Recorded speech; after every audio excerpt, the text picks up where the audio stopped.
En Libro de Jueces, capítulo 11. Libro de Jueces, capítulo 11. Vamos a leer del verso 1 hasta el verso 11. Repito, Jueces, capítulo 11, verso 1 al verso 11.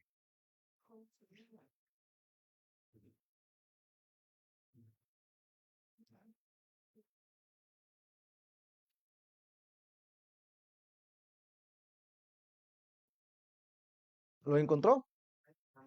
Síganlo con su mirada. Yo le voy a dar lectura. Yo le puse por tema el hermano rechazado que se convirtió en líder de ellos, el hermano rechazado que se convirtió en líder de ellos. Y antes de leerlo, mientras usted lo va leyendo, el objetivo del tema de este día es entender, es conocer que Dios honra a los hombres que confían en Él a pesar de las circunstancias. Vamos a leer acerca de la vida de un hombre que confió en Dios a pesar de las circunstancias y a pesar de que fue rechazado por los demás, Dios le exaltó poniéndole en un lugar realmente privilegiado. Todo porque este hombre confió en Dios. Es la historia de Jefté. Jefté fue un juez sobre Israel. ¿Sí? Esto es, antes de leer el texto, en el Antiguo Testamento especialmente, Hay cuatro, hay cuatro ministerios sobre el cual Dios usó a los hombres, pero los hombres no sirvieron sino en el poder de Dios. Es decir, que aunque los hombres sirvieron, fue Dios que estaba en ellos ayudándoles por medio de su Santo Espíritu. No sé si usted lo sepa, pero hay cuatro ministerios. Hoy estamos viendo uno de esos ministerios. Un ministerio que existió en el Antiguo Testamento, en el cual Dios escogía y Dios decidía, era sobre los reyes, ¿ok? Dios decidía quién iba a ser rey y cuando el rey hacía la voluntad de Dios, Dios actuaba con poder en él desde el momento de escogerlo, ¿no? Por eso el rey se ungía. Era una señal de que el Espíritu de Dios estaba sobre él. Entonces, un ministerio es el de los reyes. Y los reyes tenían que salir todos de la tribu de Judá. Y Judá tenía una bandera que era representada por un león. Ahí viene la frase, ¿no? León de la tribu de Judá. El segundo ministerio que encontramos en el Antiguo Testamento es el ministerio de servicio. Este era hecho por una tribu, la tribu de Leví. Eran los sacerdotes, los levitas, ¿ok? Ellos fueron establecidos ahí para servir a Dios y servían a los hombres, obviamente, con el propósito de llevar a los hombres a Dios, los levitas. Es el otro ministerio. Leví tenía una bandera también con otras tribus. Esta bandera era representada por un becerro, ¿no? Era el pueblo para servir a Dios.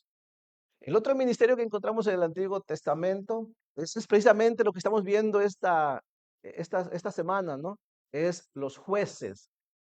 Por muchos años, casi 400 años, Dios obró en los hombres a través de poner jueces. Él los escogió para ayudar a Israel, para salvarles. La palabra juez significa un salvador.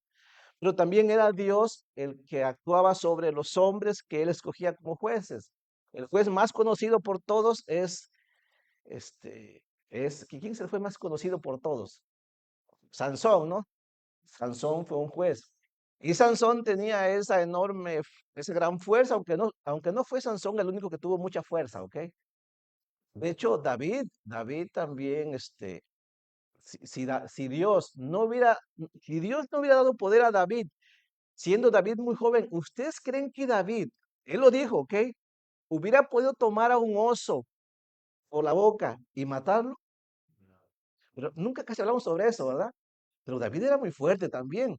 ¿Quién fue el otro hombre que tomó un león y lo mató también con sus manos? Sansón. Pero a veces no pensamos que solamente Sansón fue fuerte. No, todo aquel que vive en el poder de Dios es fuerte en realidad.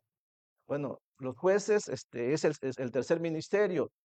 Eh, los jueces, Dios podía usar a cualquier hombre de cualquier tribu, ¿ok? Y ellos tenían una bandera, representada por la cara de un hombre. Eso era su bandera, un hombre, era un salvador. Y el cuarto ministerio que encontramos en el Antiguo Testamento, entonces creemos que eran los reyes, los sacerdotes, que eran servidores, sacerdocio. El tercero, los jueces, en este caso hombres que Dios usaba. Y el cuarto era el profeta, ¿ok? Los profetas. Los profetas también fue un ministerio en el Antiguo Testamento donde Dios obraba en ellos. Y hay un montón de profetas, ¿cierto? Y conocemos un montón de profetas en la Biblia, ¿no?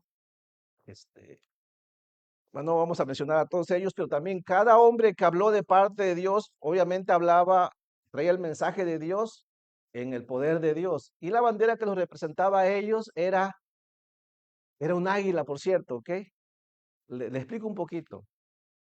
En Apocalipsis, vamos a ir a ver todo eso, nos dice que Israel, como nación compuesta por ¿cuántas tribus? 12 tribus, ¿ok?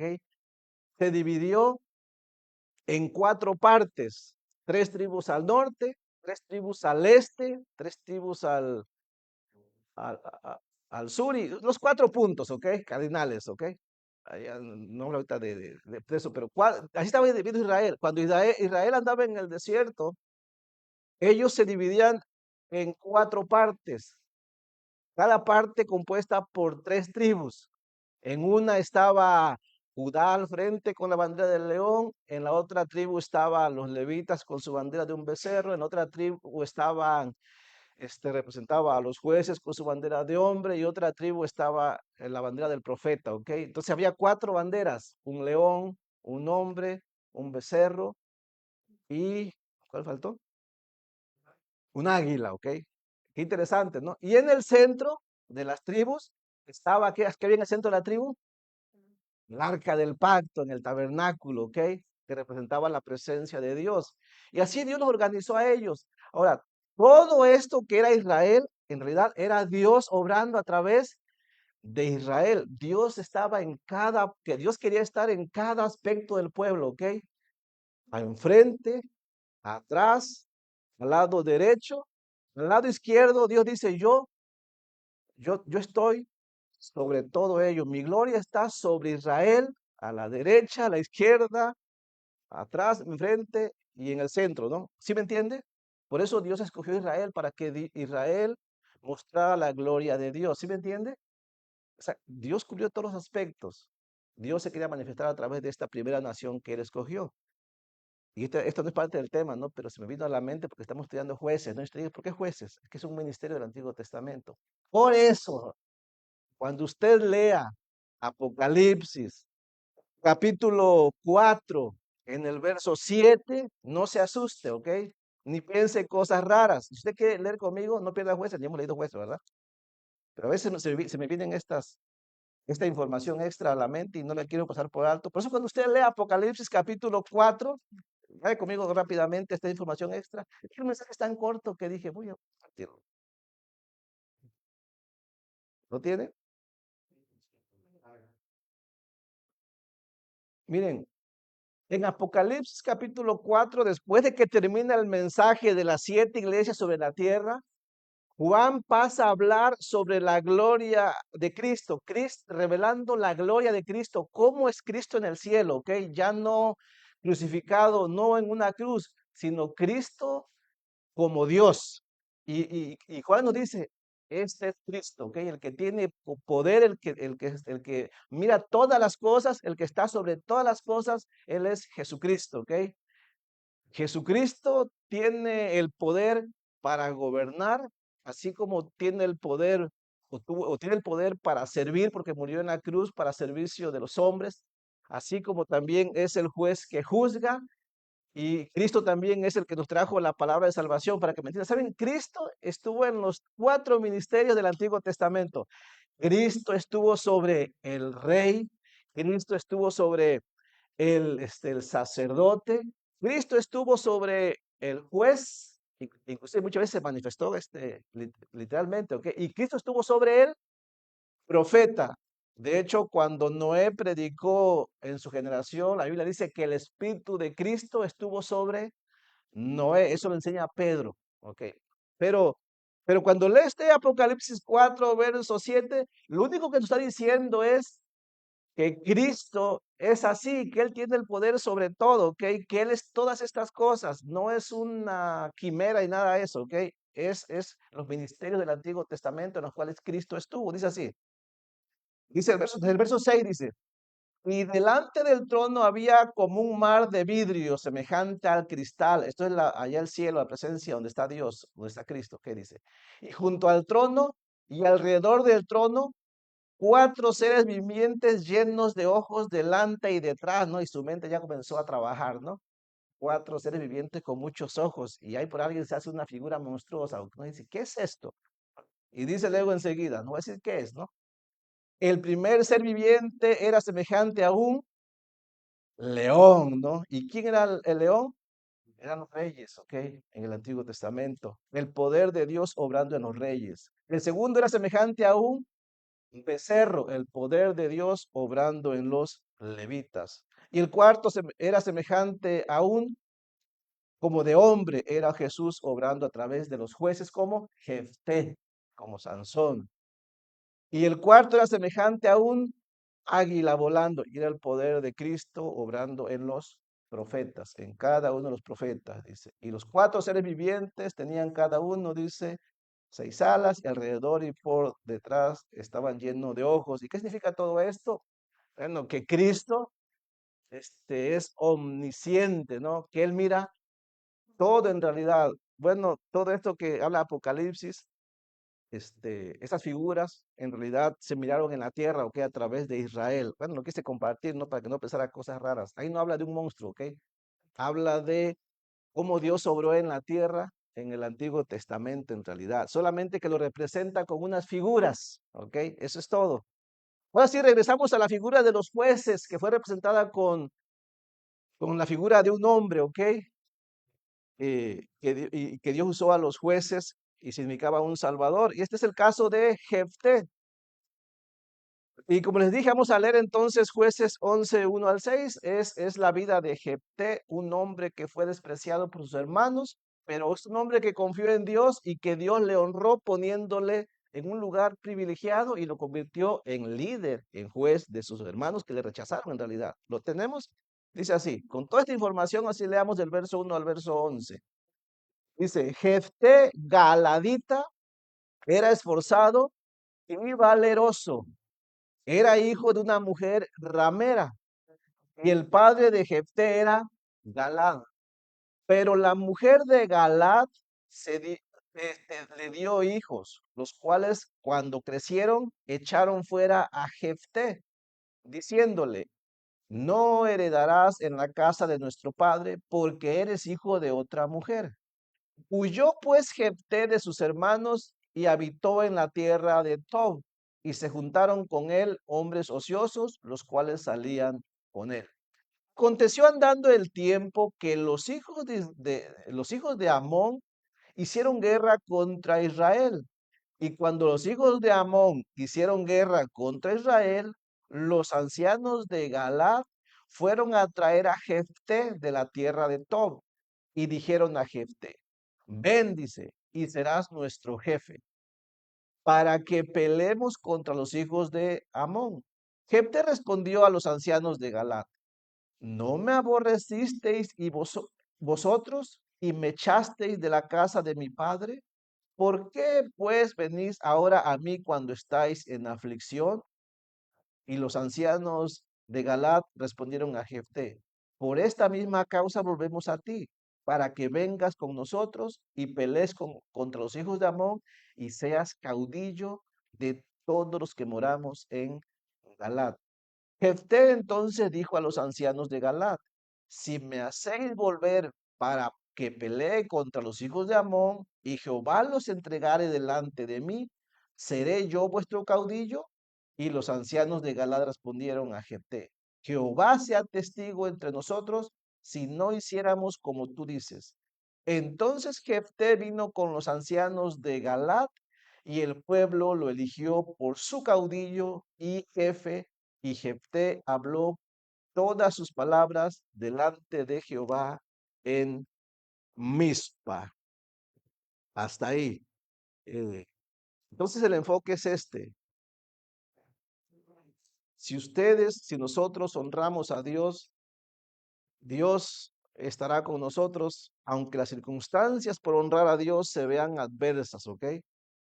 Eh, en el contexto, céntrese conmigo ahí en el capítulo 10 solamente para entender este, cómo es que actuaba el pueblo de Dios para con Israel. Un pueblo que cuando ellos obedecían a Dios, Dios les daba sus bendiciones, ¿ok? Ellos lo sabían, pero ellos como nosotros también, ellos eran muy dados a querer buscar lo suyo, a querer gobernarse por sí solos, ¿no? Y le daban la espalda a Dios y cuando esto pasaba, pues sufrían las consecuencias de sus decisiones. Y cuando ya les iba muy mal, ¿a quién hace eso? Cuando ya está uno en las últimas, entonces ellos también se volvían a Dios. Y Dios, porque es muy misericordioso, siempre les daba una oportunidad, ¿cierto? Y esta fue la historia de Israel en los tiempos de los jueces. Así es que cuando nos centramos ahí en el capítulo 10, en el verso 1, dice la Biblia que Dios le dio a Israel 55 años de paz, mientras tuvo dos jueces sobre ellos. Esos jueces fueron Tola y Jair, dice el verso 10. Después que Abimelech se levantó para librar a Israel, después, perdón, de Abimelech se levantó para librar a Israel, Tola, hijo de Fua, hijo de Dodo, varón de Isaacar, el cual habitaba en Semir, en el monte de Efraín, y jugó Israel 23 años y murió. Y después en el verso 3 dice, tras él se levantó Jair Galadita, el cual juzgó Israel 22 años. Así es que en total, ¿cuánto fueron? 55 años, ¿no? Que ellos juzgaron a Israel. Y hasta ahí la Biblia no dice que Israel haya ido mal, ¿ok? Es más, la Biblia cuenta que más bien después de estos jueces, Israel le dio la espalda a Dios y sufrieron 18 años, dice el verso 6 al verso 8, pero los hijos de Israel volvieron a hacer lo malo ante los ojos de Jehová y sirvieron a los Baales y a Astarot, a los dioses de Siria, a los dioses de Sidón, a los dioses de Moab, a los dioses de los egipcios, de los hijos de Amón y a los dioses de los filisteos y dejaron a Jehová y no le sirvieron y se encendió la ira de Jehová contra él y los entregó en mano de los filisteos y en mano de los hijos de Amón, los cuales los oprimieron y quebrantaron a los hijos de Israel en aquel tiempo 18 años. Pero aquí viene una pregunta. Si Israel se dio cuenta que ya llevaban un año, primer año, fueron 18 años sufriendo, ¿ok? Ellos sabían por qué, ¿ok? No os hagáis, ¿no? Cuando algo nos va mal, uno ya sabe por qué. ¿A poco no sabe uno por qué? Seamos sinceros. Bueno, y si no supieras y sabes que hay un Dios misericordioso, ¿por qué no venir a ese Dios cuando empieza el sufrimiento? ¿Ok? ¿Por qué seguís esperando? Pasó un año y ellos sufriendo y seguían sufriendo. Pasaron 2 años y no clamaban a Dios. 5, 10, 15, ¿no? Después de 18 años dijeron, ya es demasiado, ¿no? Volvamos a Dios. ¿Ven cómo si sabían? Bueno, nosotros criticamos a Israel, pero una vez hacemos lo mismo. Vemos que el agua la tenemos hasta el cuello. Sabemos que hay un Dios misericordioso y luego no queremos venir, ¿no? Y aún hay personas que se acercan a nosotros y nos dicen, mira, Dios existe, Dios es real, Él es el creador, y ha tenido tanta misericordia y aún le cuentas tu experiencia. Mire, la Biblia lo dice, pero te voy a comentar que a mí mismo, siendo yo un perverso, cuando yo puse mi confianza en Él me ha ayudado y nunca me ha dejado. Y aún así la persona que está sufriendo no quiere, ¿no? Ya hasta que de plano ya no se puede más, ya viene a Dios, ¿no? Que no debería ser así. Bueno, este es Israel. Obviamente Dios conoce los corazones y Dios supo que Israel ya venía a Dios porque no aguantaban, no por genuino arrepentimiento, ¿no? Sino porque sus dioses falsos pues, no le podían ayudar, ¿no? Por eso en el verso 13, Dios le dijo, por qué hasta ahora, ¿no? No los voy a ayudar ahora, ¿no? Dice en el verso 13, si lee conmigo, eh, dice en el verso 13, dice, eh, mas vosotros, dice, me habéis dejado y habéis servido a dioses ajenos, por tanto, dice, yo no los libraré más. Y ya en el verso 15, Israel se da cuenta que Dios conoce el corazón de ellos. Y ellos dicen, tiene razón Dios, no merecemos cualquier cosa que tú decidas, solamente ten misericordia de nosotros. Y Dios se compadeció de ellos. Por eso en el verso 15 dice, y los hijos de Israel respondieron a Jehová, hemos pecado, haz tú con nosotros como bien te parezca, solo te rogamos que nos libres en este día, dice. Y quitaron de entre sí los dioses ajenos y sirvieron a Jehová, y él fue angustiado a causa de la aflicción de ellos. Bueno, hasta ahí nos quedamos la semana pasada, y luego miramos que Israel se reunió con las tribus líderes en ese momento, se reunieron en un lugar específico porque el ejército enemigo también ya se había reunido en un lugar cerca de ellos, entonces ellos salieron a hacerle frente, ¿no? Pero Israel no tenía un liderazgo, entonces ellos necesitaban a alguien que los dirigiera. Y ustedes saben, Dios debe decidir quién iba a ser líder de ellos, ¿ok? ¿Quién les va a gobernar? Como hoy en día, ¿quién debe gobernarnos? Cristo es el que debe gobernar nuestras vidas, ¿ok? En ese tiempo Dios decidía quién iba a gobernarles. Así es que en el verso 17 dice, del capítulo 10, entonces se juntaron los hijos de Amón, o sea, el enemigo, y acamparon en Galat. Y se juntaron asimismo los príncipes de Israel y acamparon en Mizpa. Y los príncipes y el pueblo de Galat dijeron el uno al otro, ¿quién comenzará la batalla contra los hijos de Amón? Será caudillo sobre los que habitan en Galat. Eh, Galad en la Biblia, solamente como información, Galad, cuando usted lea Galad en la Biblia, Galad era tanto una región como el nombre de una persona. La región de Galad estaba habitada principalmente por tres tribus, la tribu de Rubén, la tribu de Gad, de ahí viene lo de Galad, y media tribu de Manasés, era la región de Galad, pero también Galad fue el nombre del papá de Jefté. ¿Estamos? Entonces, ahí nos quedamos.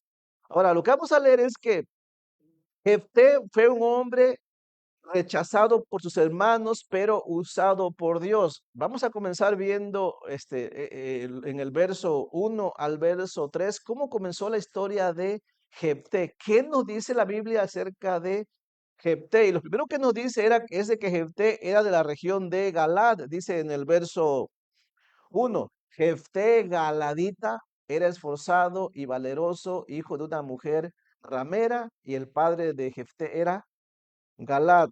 Entonces era de esa región, ¿ok? Donde estaban principalmente estas tres tribus.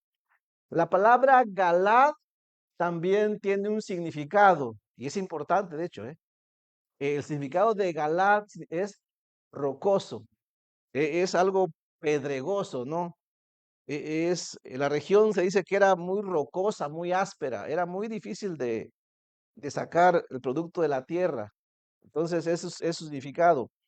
Además, nos dice en el verso 1 de la Biblia de Jefté, bueno, nos dice que Jefté, y esto es importante, era un hombre esforzado y valeroso, o sea, tenía virtudes. No era perfecto, ¿ok? Pero sí tenía virtudes. Más adelante vamos a ver que aún sus hermanos y el pueblo que le rechazó, que lo expulsaron, reconocían sus virtudes. O sea, era un hombre de fe, pero aún así no lo estimaron, ¿ok? Este, repito, no era, Jefté no era perfecto, pero sí era un hombre virtuoso. De hecho, cuando usted lee, no vaya ahorita, ¿verdad? Pero cuando usted lee Hebreos capítulo 11 en el verso 32, ahí la Biblia nos recuerda la fe de Jefté. ¿Qué más nos dice la Biblia? Nos dice que Jefté, ahí en el verso 1, era el hijo de una mujer ramera, o sea, era una prostituta. ¿Sí entiende eso, verdad? Aquí hay algo interesante. Sabemos que el padre de Jefté se llamaba Galad, no sabemos el nombre de su madre, Dios no nos dejó saber, pero sí nos dejó saber cuál era, qué interesante, ¿no? ¿Cómo es Dios, no? Pues si yo lo hubiera escrito, yo hubiera puesto el nombre de ella, más no su profesión, ¿no? Porque uno hay que ocultar estas cosas que no son muy agradables, ¿no? Pero Dios lo hizo al revés, ¿no? Dice, el nombre no importa, su profesión sí importa. ¿Qué cosas, no? Pero ¿quién hace eso? Aquí nosotros. Hacemos al revés, ¿no? Si hacemos algo malo, borramos con el puro nombre más que suficiente. ¿Sí me entiende? Dios no. Pero yo veo algo aquí, que Dios no ocultó el origen, pues no muy agradable de Jefté, ¿no? De hecho, fue motivo por lo cual los hermanos lo echaron, ¿no? Tú eres hijo de una ramera, ¿no? No vas a tener herencia en la casa de nuestro padre, porque Jefté tuvo otra mujer, la cual le dio muchos hijos, y Jefté más era uno solo, ¿no? Pero ¿saben? ¿Se han dado cuenta? Que a pesar del pasado oscuro de Jefté, de su mamá en este caso, tú de Jefté, él era un hombre virtuoso. Muy interesante, ¿no? A veces los psicólogos nos quieren engañar, ¿no?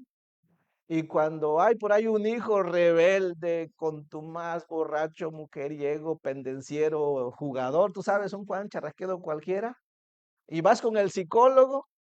Y el psicólogo, a ver, cuéntame, ¿y cómo era tu mamá y tu papá? Mi papá también era un borracho, pendenciero, jugador, ¿no? ¿Y tu mamá? También lo acompañaba. Ah, por eso saliste así. No, no tienes que preocuparte, tú no eres culpable. El culpable es tu papá y tu mamá, por eso eres así. La psicología dice eso, ¿no? Entonces el joven sale, no, bien, ya bien, con la conciencia tranquila, ¿no? Sale diciendo, no, no soy culpable yo, ¿no? El psicólogo me dijo que es culpa de mis padres, ¿no? No, eso no es cierto, ¿ok? Eso es una mentira de la psicología, ¿no? Dios, cuando te llame a juicio, no te va a decir, vas a ir al infierno por culpa de tus padres, ¿no? No, los pecados son tus pecados. Nadie va a acusar a nadie más por los pecados de alguien más. ¿Sí me entiende? Jefté era hijo único, su madre no tenía un buen pasado, pero él era un hombre virtuoso. ¿Sí me entiende? Se puede ser un joven correcto, sano, ¿sí me entiende? A pesar de que sus padres han sido lo peor, claro, jóvenes y ni adultos, nadie tiene el derecho a excusarse de que es así, porque mis padres fueron así, aunque los hay, yo no sé, ¿verdad? A veces nos quejamos, es que yo soy así porque mi padre es así, yo maltrato a mi esposa y a mis hijos porque mi padre era un maltratador, por eso lo hago. Y uno se quiere excusar, no hay excusa, ¿ok? No tiene nada que ver una cosa con la otra. Usted puede ser todo lo contrario a pesar de que su pasado haya sido así. ¿Cómo lo hago? Ven a Cristo, ¿ok? Y Él te va a enseñar, no te va a dirigir, te va a cambiar de tu naturaleza para que lo hagas, por supuesto. Bueno, este era Jefté, por eso decimos que era un hombre de fe, ¿no? ¿Qué más nos dice la Biblia? Bueno, nos dice en el verso 2, leamos el verso 2, dice, pero la mujer de Galad le dio hijos, o sea, Galad, el papá de Jefté tuvo otra mujer, aparte de la ramera, ¿no? Los cuales cuando crecieron echaron fuera a Jefté diciéndole, no heredarás en la casa de nuestro padre porque eres hijo de otra mujer. O sea que hubo dos mujeres de Galad, ¿no? Significa que Galad tuvo por lo menos dos mujeres, ¿eh? La original y la otra, ¿no? La que no era, ¿no? Y una vez más aquí, no pensaba hablar sobre esto, pero una vez más podemos ver las consecuencias cuando los hombres no obedecemos a Dios en cuanto al asunto del matrimonio. Una vez más tenemos que decir que Dios creó a un hombre para una mujer y una mujer para un hombre. No dos, ni tres, ni cuatro mujeres para un hombre, ni viceversa. Es una y una nada más. No es la que tú puedas sostener las que quieras, no, ¿verdad? No pienses porque David tuvo varias y Abraham y todos estaban Dios contento con ellos. No, Dios no estuvo contento con ellos por ese asunto, ¿ok? Aquí vemos que Jefté tuvo que sufrir las consecuencias de tener muchos hermanos, no, más bien de tener, este, que su papá haya tenido más mujeres, ¿le afectó a Jefté? Pues sí le afectó, sus hermanos no, pues no le quisieron, ¿no?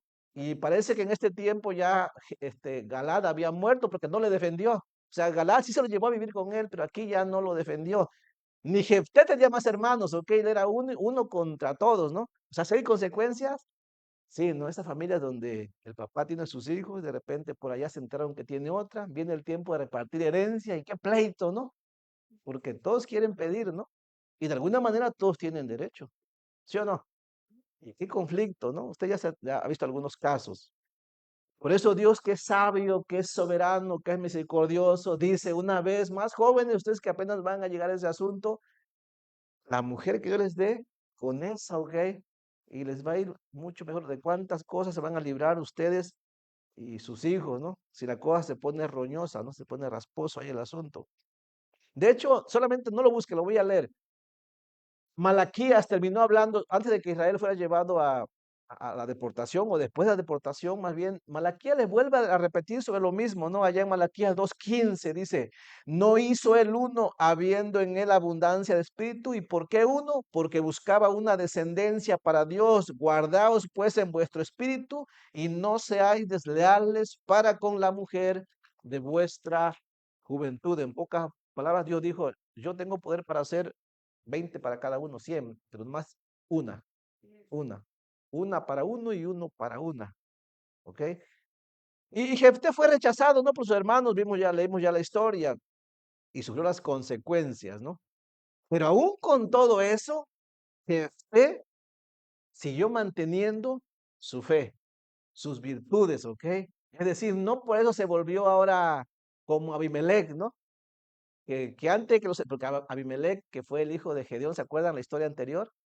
Algo similar con Jefté, ¿no? Porque Abimelech también era hijo de la concubina, con la diferencia de que Abimelech, como no temía a Dios, y él dijo, antes de que me corran, los mato, ¿no? Y mató a todos, ¿no? Qué diferente Abimelech. ¿Sabe qué hizo Abimelech entonces? Pero ¿qué hizo Jefté? Jefté tenía mucha virtud en su carácter. No peleó contra sus hermanos cuando lo corrieron, sino que buscó alejarse y procurar la paz. La actitud de un hombre de Dios. Verso 3, ¿lo tiene? Este es el verso 3. Huyó pues Jefté de sus hermanos y habitó en tierra de Tob. Y se juntaron con él hombres ociosos, los cuales salían con él.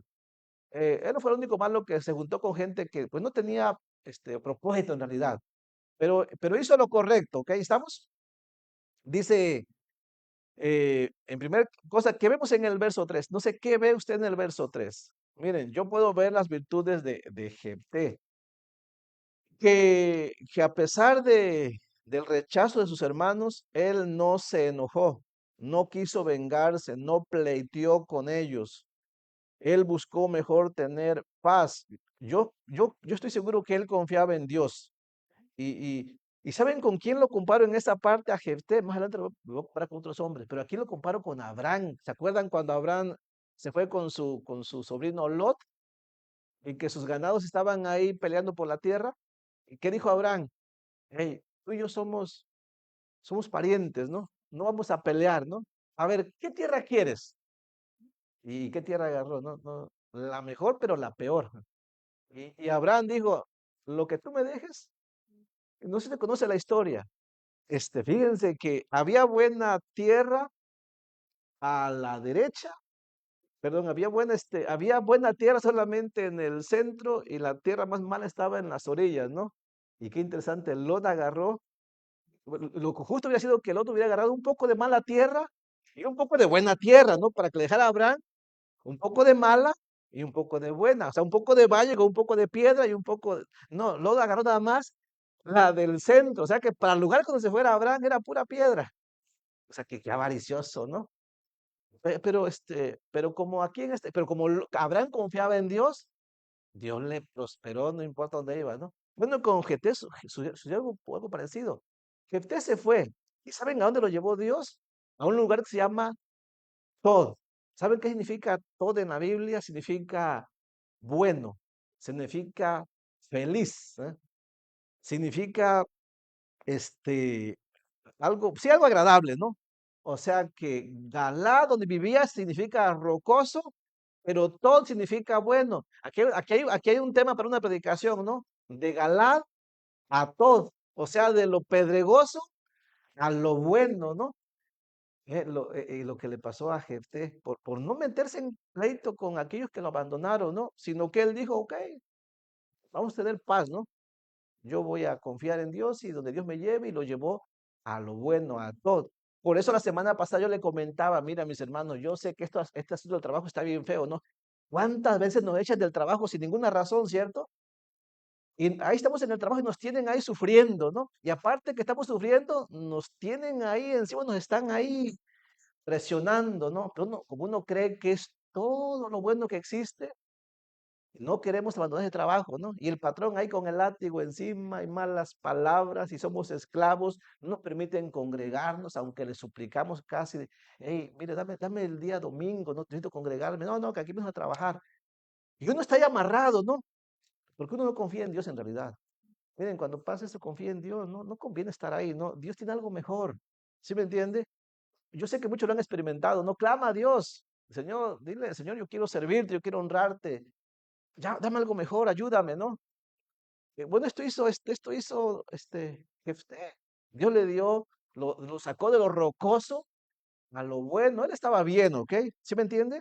Y apenas Dios comenzaba a honrarlo, ¿ok? Apenas comenzaba a exaltarlo. Así es que, es algo que podemos aprender ahí en el verso número 3. Eh, ya mencioné que el carácter de Jefté fue muy diferente al de Abimelech, ¿no? Eh, Jefté era un hombre pacífico, valiente, esforzado, que prefirió alejarse confiando en Dios, que proveería algo mejor y así fue, ¿no? Hermanos, ser pacífico no es sinónimo de ser débil. ¿Sí me entiende? Algunos piensan que porque uno es pacífico, uno es débil. Ah, lo vencí, es bien débil, mira, ya no quiso pelear. No, ser pacífico en realidad es una evidencia de que eres fuerte en espíritu, ¿no? Que eres de carácter fuerte, o sea, que puedes controlarte. Tienes confianza en Dios. ¿Sí me entiende? Jefté era valiente y era esforzado. Ahora, junta eso con lo pacífico y hay una gran virtud, ¿ok? Ahora, junta a alguien que sea valiente y esforzado con pendenciero y tiene un asesino ahí. ¿Sí me entiende? Pacífico y valiente y esforzado. Ah, qué buena virtud, ¿no? Bien encaminada, bien encaminada. ¿Qué más que podemos aprender de esto? Bueno, miren, ahí va un texto, no lo busque, si quiere anotarlo, pero escuche lo que dijo Isaías 26 en el verso 2. Aquellos que como Jefté, como Abraham, confían en Dios a pesar de las adversidades, ¿ok? Un texto bien conocido, hasta hay una canción. Isaías 26 en el verso 2 al 4. La leo y después la cantamos, ¿eh? No es sí, bueno, sí está aquí también, en el verso 3. Dice Isaías 26, 2 al 4. Abrid las puertas y entrará la gente justa, guardadora de verdades. Dice enseguida, tú guardarás en completa paz a aquel cuyo pensamiento en ti persevera, porque en ti ha confiado. Confiad en Jehová perpetuamente, porque en Jehová el Señor está la fortaleza de los siglos, ¿no? O sea, todavía no vale saber cómo va la atento. Se completa paz, aquel cuyo pensamiento en ti persevera, en ti persevera, porque en ti ha confiado, confiad en Jehová perpetuamente, porque el Señor está la fortaleza de los siglos. Confiad en Jehová. Isaías capítulo 26, verso 3 al 4, ¿ok? Es una verdad, ¿sí o no? Sí, la Biblia nos lo recuerda una y otra vez más, ¿ok? Confiad en Jehová y Él podrá gozar de sus bendiciones. Recuerda esto, si pones tu confianza en Dios, estarás seguro aunque el mundo, aunque tus mismos hermanos pudieran darte la espalda. Miren, yo le diría así, confía en Jehová, confía en Cristo, en este caso nosotros, aunque tu esposa misma te dé la espalda. ¿Ha pasado o no ha pasado? Confía en Jehová, aunque tus hijos te den la espalda. Confía en Jehová hasta que aunque tus hermanos te den la espalda, aunque tus padres te den la espalda, no importa, confía en Jehová. ¿Sí me entiendes? Dios es bueno, Dios sabe que esas cosas pueden pasar en la tierra, ¿sí me entiende? Mucha gente no confía en Dios y cuando los dejan padres, hermanos, hijos, esposa, qué sufrimiento, ¿no? Qué agonía. No hay quien te ayude y muchos caen en una situación tal que muchos van hasta el suicidio, ¿no? Cuando ya no aguantan la presión, el abandono. No va a ser así si confías en Dios. Si el mundo no tiene amor para ti, déjame decirte algo, Dios sí tiene amor para ti y mucho amor para ti. Si el mundo te quita las cosas que sí son necesarias para la vida, no te preocupes, Dios te puede dar las cosas que son necesarias para esta vida también, como el trabajo. Simplemente confía en Dios. Dios solamente quiere que los hombres confíen en Él. Ni siquiera Dios está pidiendo algo, ¿ok? Dios solamente quiere tu confianza y que con esa confianza le sirvamos. Por eso también Jeremías, hermanos, aún Jeremías escribió sobre eso. Y miren que a Jeremías no le fue muy bien en su ministerio, ¿ok? Jeremías que por más de 40 años sirvió a Dios y la gente le trató bien mal a Jeremías, ¿ok? Muy mal le trató la gente. Prácticamente nadie le creyó a Jeremías. Pero un Jeremías fue el que escribió esta frase, escúchelo, Jeremías 17:7 dice así: bendito el varón que confía en Jehová y cuya confianza es Jehová, porque será como árbol plantado junto a las aguas, que junto a la corriente echará sus raíces y no verá cuando viene el calor, sino que su hoja estará verde. Y en el año de sequía no se fatigará ni dejará de dar fruto. Y muchos pensarían que Jeremías no dio ningún fruto en su predicación, ¿ok? Pero delante de Dios, Jeremías dio mucho fruto. Un gran fruto se llama fidelidad, ¿ok? Que Jeremías fue fiel a Dios a pesar de que todos los demás le abandonaron, ¿ok? Ahora, pero se requiere fe, ¿ok? Se requiere fe. Miren, la semana pasada una niña le preguntaba al hermano Juan en un estudio, ¿ok? El hermano Juan me apoya también. ¿Qué es fe, no? Creo que tiene 9 años esta niña. Es una pregunta, ella quiere saber qué es fe. Esa pregunta es importante. El hombre quiere la fe de los hombres, que los hombres confíen en Dios. ¿Qué es la fe? Hay que entender esto. No lo busque, pero Hebreos 11:6 dice que, pero sin fe es imposible agradar a Dios, porque es necesario que el que se acerca a Dios crea que le hay y que es galardonador de los que le buscan. La fe verdadera y bíblica mira, es sencillo, no es tan complicado, ¿ok? La fe verdadera y bíblica es la obediencia plena a la palabra de Dios, a pesar de las circunstancias y consecuencias. Lo repito, la fe verdadera y bíblica es la obediencia plena a la palabra de Dios, a pesar de las circunstancias y consecuencias. Miren, la fe opera en forma sencilla, ¿cómo? Miren, es sencilla. Dios habla, ¿cierto? Ahora, no piense que Dios le va a hablar así, literal, audiblemente. No, Dios habla. ¿Cómo habla Dios? Por medio de la Biblia, ok, escuchen, yo sé que algunos han dado en varias denominaciones, ya no saben, ya escuchan voces por todas partes, ¿no? No, Dios habla a través de la Biblia, ok, esta es la voz de Dios, literalmente Romanos capítulo 10 en el verso 17 nos dice que esta es la voz de Dios, ok, solamente que está plasmada en letras, pero cuando usted lee la Biblia, Dios le está hablando, ok.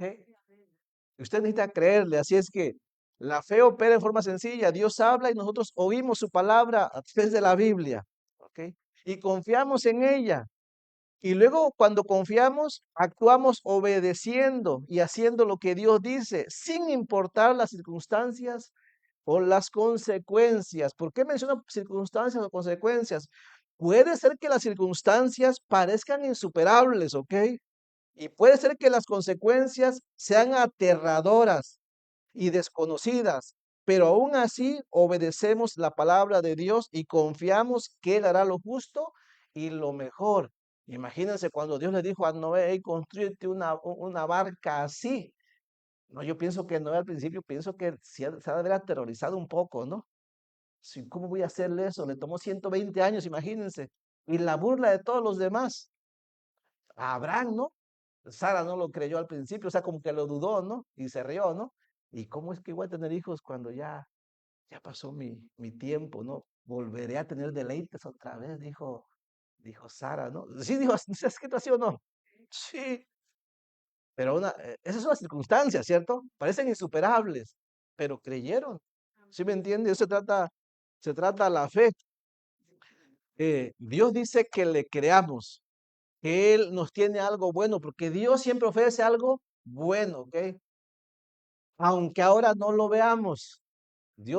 Cristo ofrece vida eterna a aquellos que vienen a Él en genuino arrepentimiento, confiando que su muerte en la cruz nos perdona nuestros pecados y nos da vida eterna. Aunque no lo veamos todavía, ni lo hemos visto, pero dice, créanme y les voy a dar vida eterna.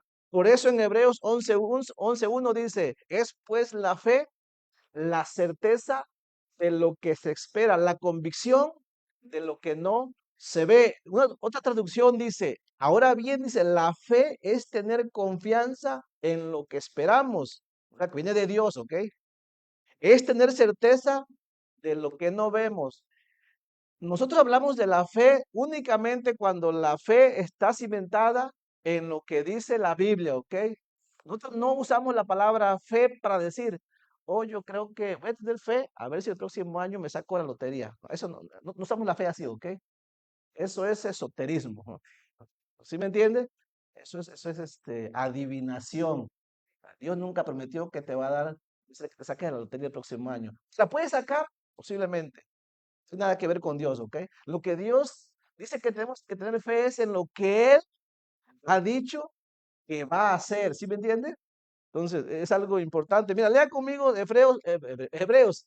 Vaya conmigo, por favor, sí es importante. No pierda jueces. Pero mire, vaya conmigo a Hebreos. Esto de la fe es importante, porque sin fe es imposible agradar a Dios, ¿no?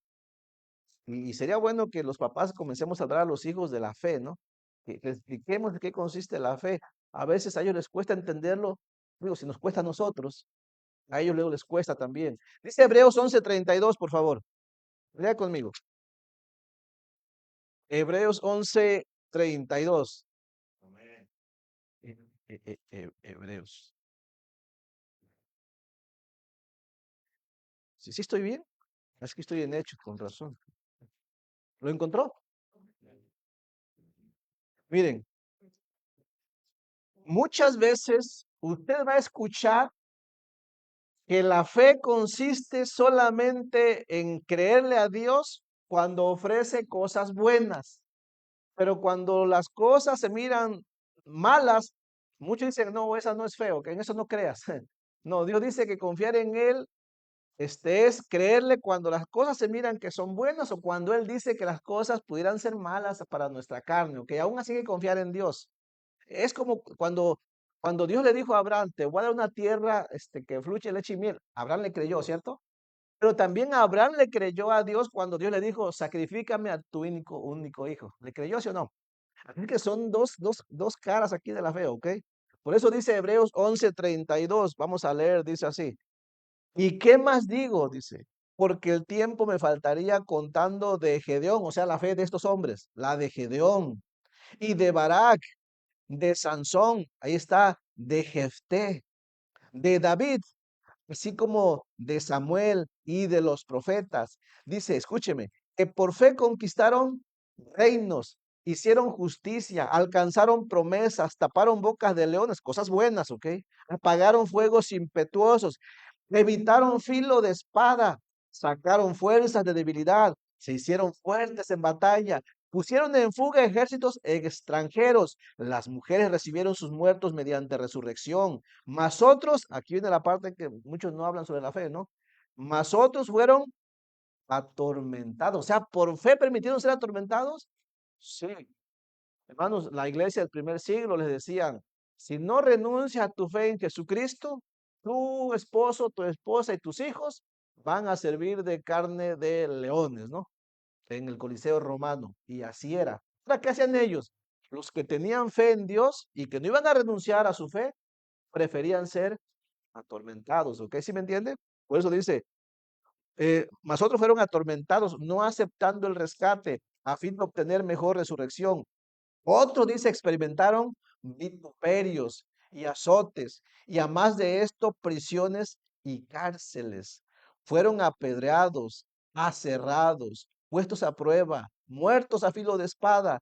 Anduvieron de acá para allá cubiertos de pieles de ovejas y de cabras, pobres, angustiados, maltratados, de los cuales el mundo no era digno, errando por los desiertos, por los montes, por las cuevas y por las cavernas de la tierra. Y todos estos, aunque alcanzaron buen testimonio mediante la fe, no recibieron lo prometido, proveyendo Dios alguna cosa mejor para nosotros, pero que no fuese, para que no fuesen ellos perfeccionados aparte de nosotros. Mano, la fe consiste en que no en esta tierra puedes recibir lo que tú quisieras, lo que yo quisiera. Lo que sí seguro es que Dios tiene siempre algo para nosotros al final, ¿ok? Al final, nada se comparará de lo que tengamos aquí con lo que Dios nos tiene reservado. Pero Dios obra así. A veces nos permite tener cosas aquí, pero no siempre. Pero Dios quiere que aún así le, le sirvamos a Él, confiemos en Él. Y eso estamos viendo en la vida de Jefté. Vamos a terminar con el libro con la historia de Jefté en Jueces 11, en el verso 4. Vamos a leer del verso 4 al 11. Los hermanos de Jefté le hicieron su caudillo, su líder. Veamos cómo reaccionó Jefté. Del verso 4 al verso 11. ¿Llegó? Dice Jueces 11:4. Recuerden que lo habían corrido, ¿ok? Recuerden que no le apreciaron. Dice el verso 4. Ahí va a obrar Dios ahora, ya comienza a obrar, dice. Aconteció andando el tiempo que los hijos de Amón hicieron guerra contra Israel, y cuando los hijos de Amón hicieron guerra contra Israel, los ancianos de Galaad, o sea, en la región, fueron a traer a Jefté de la tierra de Tob, y dijeron a Jefté: ven y serás nuestro jefe para que peleemos contra los hijos de Amón. Ahora miren cómo reaccionó Jefté, porque Jefté, o sea, cómo reaccionaría usted si su familia le abandona, lo corre y después le dice: ¿sabe qué? Te necesitamos, ayúdanos? ¿Cómo reaccionaría usted? Si usted echa mano del Espíritu de Dios y se acuerda que es hijo de Dios, usted va a reaccionar de una manera, ¿ok? Pero si usted se deja gobernar por su carne, si usted no deja que Cristo lo gobierne, ¿cómo va a reaccionar? Nada, ahora sí necesitan de mí, ¿no? Me la hicieron, me la pagan ahora, ¿no? Es más, yo mismo le voy a echar más tierra encima, ¿no? Pero Jefté no hace esto. Así pregunta, a ver, ¿cuál es el motivo? Pues si me corrieron, ¿por qué me buscan ahora? No. Pero su reacción fue muy diferente. Lo que vamos a leer es que Jefté puso todo en las manos de Dios una y otra vez, una y otra vez. Jefté dice: si Dios lo permite, que así sea. Dice así en el verso 7. Jefté respondió a los ancianos de Galaad: ¿no me aborrecisteis vosotros y me echasteis de la casa de mi padre? ¿Por qué pues venís ahora a mí cuando estáis en aflicción? Y los ancianos de Galaad respondieron a Jefté: por esta misma causa volvemos ahora a ti, para que vengas con nosotros y pelees con los hijos de Amón y seas caudillo de todos los que moramos en Galaad. Verso 9 dice: Jefté entonces dijo a los ancianos de Galaad, escuchen: si me hacéis volver para que pelee contra los hijos de Amón y Jehová, y a Jefté no dice, y yo los venzo, ¿ok? Jefté no dice eso, ¿ok? Él dice, y Jehová dice, los entregaré delante de mí, seré vuestro caudillo. Si ven cómo Jefté confía en Dios, él tiene un ejército, ¿ok? Hay de gente ociosa, cuando menos, pues tiene un ejército. Pero él dice: no voy a pelear yo, o sea, no voy a vencer yo. Si Jehová vence por nosotros, dice, entonces él pregunta si va a ser su líder. Y los ancianos de Galaad respondieron a Jefté: Jehová sea testigo entre nosotros si no hiciéramos como tú dices. Qué bonito es cuando cuando los hombres hablan y dicen: vamos a hacerlo así en el nombre de Dios. O de esta manera, si Dios así lo manda, que así sea, ¿no? Esto sí es correcto, ¿no? Cuando a veces pregunta a alguien: hermano, ¿cómo ve? ¿Hacemos esto o no? La respuesta debería ser de cada uno de nosotros. Si Dios lo aprueba, si no encontramos algo que desagrade a Dios, hagámoslo. Pero si usted encuentra algo que no es correcto, la respuesta debería ser: no podemos porque Dios no lo aprobaría, ¿no? ¿Sí me entiende? Deme un ejemplo. Miren, hay un ejemplo. Lo voy a decir porque yo sé que algunos tienen todavía esta duda y no lo platicamos aquí. Por una razón que puede ser insignificante, pero yo creo que sí es válida. Miren, en la congregación hacemos varias actividades, ¿ok? Que creemos que Dios sí lo aprobaría, uno porque es un objetivo bueno y otra porque no se le roba a nadie. Por ejemplo, apoyamos la obra misionera, ¿ok? Queremos ayudar a hermanos que son más pobres que nosotros, ¿me entiende? Y trabajamos, ¿cierto? Sí, creemos que Dios sí lo va a aprobar, ¿ok? Por lo tanto, pues, nos dice que apoyemos, ¿cuántas veces, ¿ok? Al necesitado, ¿ok? Pero también la forma de hacerlo. Nosotros hacemos actividades, vendemos algún producto, ¿ok? Así es que se llama, eso se llama compra-venta. Es decir, si yo le vendo un plato de comida y yo le digo que este plato de comida vale 10 pesos, entonces usted se queda con un plato de comida que vale 10 pesos y yo me quedo con 10 pesos. ¿Quién perdió ahí? Nadie. Tú ganas un plato de comida y a cambio de 10 pesos, ¿no? Es algo justo, algo correcto, no hay ningún problema con eso, ¿sí me entiende? Lo que no hacemos es algo que se llama, ahí les va, ¿ok? No se asuste, ¿ok? Lo que no hacemos es algo que se llama rifas, ¿ok? No hacemos rifas. O sea, siempre, vamos a hacer una rifa. Yo le voy a decir en el amor extremano, no, no hacemos rifas. Mejor hacemos otra actividad, ¿no? En la cual sea justo. Hermano, ¿y por qué una rifa? No. No, porque luego yo compro 10 boletos y resulta que alguien más se lo gana. Y yo me quedo ahí con mi deuda, nada más no gané nada. ¿Sí me entienden? No, hermano, pero de eso se trata. Sí, pero solamente uno gana. ¿Sí me entiende? No es algo, y normalmente, seamos sinceros, el que no gana siempre se queda con ese espíritu de, su mecha, le invertí todo mi salario de este día y no me quedé con nada. ¿Sí me entiende? El Espíritu Santo no obra en una actividad donde alguien gana y todos los demás pierden, ¿no? Realmente funciona así, la rifa funciona así. Si alguien lo hace, es muy su asunto, que yo no voy a decir, no lo haga. Realmente la rifa por mucho tiempo estuvo prohibida, pues estuvo ilegal, inclusive la lotería, ¿no? Y ahora la legalizaron, ¿verdad? Pero porque el asunto es de que, ¿cuántos ganan ahí? Uno gana. ¿Y cuántos pierden? Todos los demás pierden, ¿ok? No es un asunto, no es un asunto justo, equitativo. Todo lo demás es equitativo.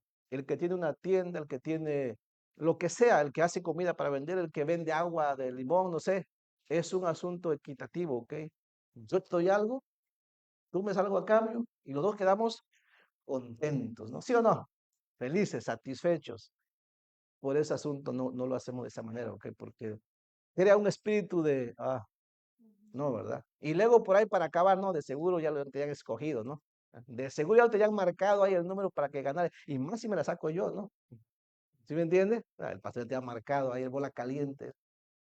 Entonces, no, eso, de eso estamos hablando, ¿no? Ya no me acuerdo por qué saqué ese ejemplo, ¿no?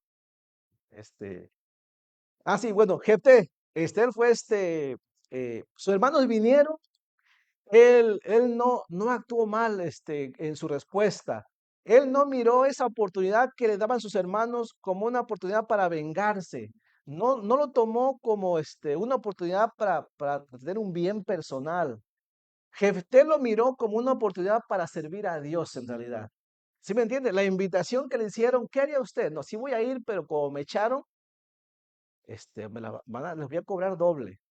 Gente no hizo eso, ¿ok? Sí voy a ir, pero ahora si yo soy líder de ustedes, ya verán cómo les va a ir. No hizo eso, ¿ok? Él lo miró como una oportunidad para servir a Dios, al punto que puso este asunto en manos de Dios. Por eso Jefté hizo mención, si Dios nos da la victoria, si Él vence, entonces yo seré juez, ¿no? O sea, Jefté estaba diciendo que sea el Señor el que decida, que sea el Señor, que el Señor sea el testigo de este convenio, ¿ok? Que sea el Señor el que dé la victoria. Termino con esto, termino. Siento que me tardé mucho, pero no creo. Termino con esto. En la Biblia hay varios ejemplos de hombres como Jefté, no los voy a mencionar, más voy a mencionar a dos rápidamente. A ver, piensa en la Biblia el ejemplo de dos personas, bueno, cuando menos una, que fue muy similar a la actitud de Jefté. Yo voy a dar dos, después usted piensa otros. Número uno, ahí le va uno. José. ¿Sí o no? ¿Qué similitud? Ambos eran hijos únicos hasta ese momento porque fue de que Benjamín vino muchos años después. José también fue hijo único. Ambos confiaban en Dios, ¿cierto? ¿Sí? Ambos fueron despreciados por sus hermanos, ¿cierto? Y bueno, en el caso de José lo quisieron hasta matar, ¿no? Ambos fueron enviados a un lugar diferente, pero que al final era mejor. Jefté a Tob y José a Egipto, ¿no? Donde había abundancia también, ¿no? Ambos fueron después por su obediencia exaltados por Dios y puestos como líderes también. Y después ambos fueron buscados por sus hermanos para que los salvara, ¿sí o no? Y que fueran sus líderes. De hecho, eso lo leemos en Génesis capítulo 50. Vamos a leerlo, porque ese sí es importante, ¿ok? Miren, una parte nada más. Génesis capítulo 50 en el verso 15. Me gusta cómo terminó ahí la historia de José, ¿no? Si quieres saber cómo terminó la historia de José, terminó como la de Jefté, por cierto. Génesis capítulo 50 en el verso 15. Lo voy a leer, dice así. Génesis 50. Ya conté la historia de José también, ahí cómo se pareció a la de Jefté. Dice, viendo los hermanos de José que su padre era muerto, dijeron, quizá nos aborrecerá José. Tenían miedo, ¿ok? Y nos dará el pago de todo el mal que le hicimos. Y enviaron a decir a José, tu padre mandó antes de su muerte diciendo, así diréis a José, te ruego que perdones ahora la maldad de tus hermanos y su pecado, porque mal te trataron, por tanto ahora te rogamos que perdones la maldad de los siervos del Dios de tu padre. Y José lloró mientras hablaban. No sabemos si realmente Jacob dijo esto, ¿ok?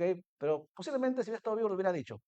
Pero ellos dijeron que esto, porque tenían miedo. Dice el verso 18. Vinieron también sus hermanos y se postraron delante de él y dijeron, henos aquí por siervos tuyos, dice, ¿no? Y le respondió José, no temáis. La actitud de José era muy parecida a la de Jefté, ¿no? No temáis, dice. ¿Acaso estoy yo en lugar de Dios? Igual que Jefté, ¿no? Que sea Dios el que decida, ¿no?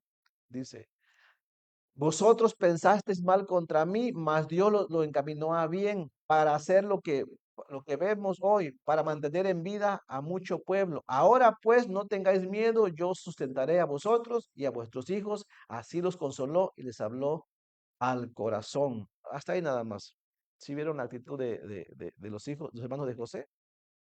Bueno, eso fue con José. José fue un salvador para el pueblo hebreo, ¿no? Cuando hubo esta gran hambruna. Y el último, y cierro con esto, el otro personaje que está sobre todos los personajes, ¿saben quién? Jesús. Jesús, quien murió en la cruz por nosotros. También Él es un juez salvador. Y si leen conmigo, lea por favor Isaías 53. Isaías 53. Jesús también fue despreciado por sus hermanos, ¿sí o no? Sí, y qué interesante, también se pensaba que Jesús, su nacimiento pues no era muy correcto, ¿cierto? Y fue despreciado, pero también se convirtió en juez de todos. Leamos juntos, por favor. Vamos a terminar ahí, en Isaías capítulo 53, texto bien conocido. Dice así en el verso 3. ¿Lo leemos? Es el verso 3. Despreciado y desechado entre los hombres, ahí está, varón de dolores, experimentado en quebranto, fue menospreciado y no le estimamos, dice. Ciertamente llevó él nuestras enfermedades y sufrió nuestros dolores, y nosotros le tuvimos por azotado, por herido de Dios y abatido. Verso 5. Mas él dice, herido fue por nuestras rebeliones, molido por nuestros pecados, el castigo de nuestra paz fue sobre él, y por su llaga fuimos nosotros curados. Todos nosotros nos descarriamos como ovejas, cada cual se apartó por su camino, mas Jehová cargó en él el pecado de todos nosotros, ¿no? Y todavía aún dice más adelante, angustiado él y afligido, no abrió su boca, como cordero fue llevado al matadero, y como oveja delante de los trasquiladores, enmudeció y no abrió su boca, por cárcel y por juicio fue quitado, y su generación, ¿quién la contará? Porque fue cortado de la tierra de los vivientes, y por la rebelión de mi pueblo y la nuestra, Fue herido y se dispuso con los impíos su sepultura, mas con los ricos fue en su muerte, aunque nunca hizo maldad, ni hubo engaño en su boca. Y a Cristo también el Padre le exaltó y le puso por juez de todos los hombres, ¿ok? Con todo eso, dice Jehová, quiso quebrantarlo, sujetándole a padecimiento. Cuando haya puesto su vida en expiación por el pecado, verá linaje, vivirá por largos días y la voluntad de Jehová será en su mano prosperada. Verá el fruto de su aflicción de su alma y quedará satisfecho por su conocimiento. Justificará a mi siervo justo a muchos y llevará las iniquidades de ellos. Por tanto, dice, yo le daré parte con los grandes y con los fuertes repartirá despojos por cuanto derramó su vida hasta la muerte y fue contado con los pecadores, habiendo llevado el pecado de muchos y orado por los transgresores. Así es que Jefté es un claro ejemplo de los hombres que confían en Dios, que son exaltados, que son honrados.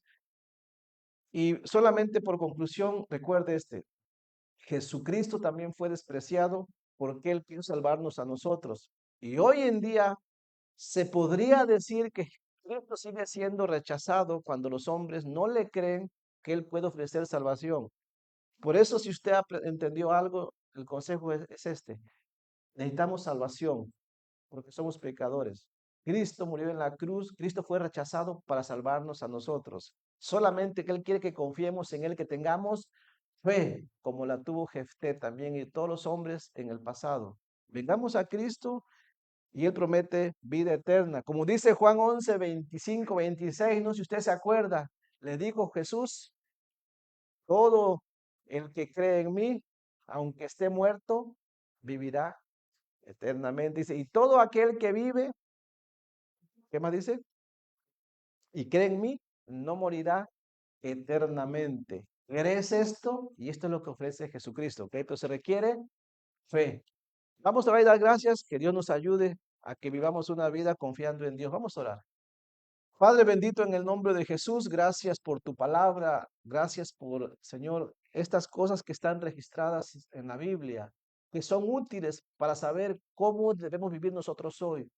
Padre, ayúdanos a que tengamos confianza en ti a pesar de las circunstancias difíciles especialmente. Padre, ayúdanos que todos confiemos en que tú prometes cosas mucho mejores. Por favor, te necesitamos.